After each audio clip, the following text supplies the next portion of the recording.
नागपूर शहरात दुष्कर्माच्या 2 गंभीर घटना उघडकीस आल्या आहेत।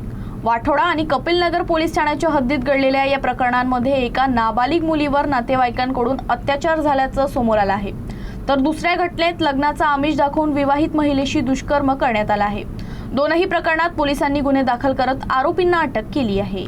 पहिली घटना वाठोडा पोलीस ठाण्याच्या हद्दीत घडली आहे। कुही तालुक्यातील अल्पवयीन मुलीला उपचाराच्या बहाण्याने आरोपी नातेवाईकांना नागपुरात आणलं। उपचारात विलंब होत असल्याचं सांगत तिला हॉटेलमध्ये नेलं आणि तिथं तिच्यावर वारंवार अत्याचार केले।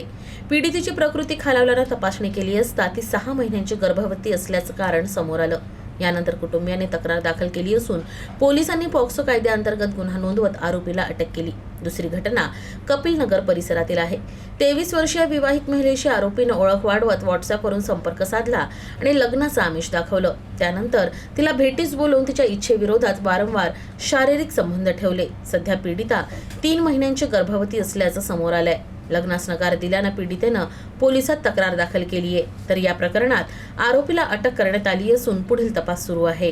फिर्यादीला लग्नाचे आमिष दाखवले, परंतु तिच्यासोबत लग्न नाही केल्यामुळे फिर्यादी यांनी काल दिनांक रोजी 17/4/2026 रोजी पोलीस ठाण्याला येऊन आरोपीवर तक्रार दाखल केली। त्या अनुषंगाने पोलीस ठाणे कपिलनगर नागपूर शहर येथे अपराध क्रमांक 214/2026 कलम 69 भारतीय न्याय संहिता अन्वये गुन्हा दाखल करण्यात आलेला आहे व आरोपीचा MC आज रोजी आम्ही पुढील कायदेशीर प्रक्रिया करून करत आहोत।